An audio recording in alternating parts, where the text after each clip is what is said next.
તો દક્ષિણ ગુજરાતમાં અવિરતપણે વરસાદ વરસી રહ્યો છે, જેના પગલે અનેક નદી, ડેમ, ચેકડેમ છલકાયા છે. ત્યારે સુરત જિલ્લામાં પણ ધોધમાર વરસાદ વરસ્યો. ભારે વરસાદથી માંડવી તાલુકાનો ગોળધા ડેમ છલકાયો છે.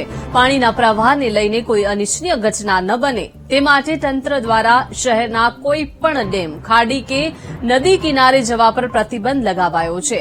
જો કે મનાઈ છતાં ગોળધા ડેમ પર જીવના જોખમે લોકો માછીમારી કરતા જોવા મળ્યા.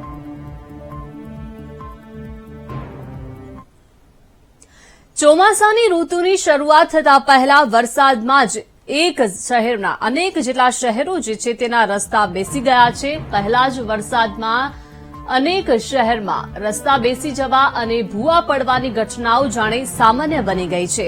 સુરતમાં વધુ એક ભૂવા પડવાની ઘટના બની છે. માંગરોળના વાંકલ નાંદોડાના લો લેવલ કોઝવે પર ભૂવો પડ્યો છે. થોડા સમય પહેલા જ આ માર્ગનું નવીનીકરણ કરાયું હતું, ત્યારે નવા બનેલા માર્ગ પર ભૂવો પડતા તંત્રની ભ્રષ્ટ નીતિ પર સવાલ ઉઠી રહ્યા છે.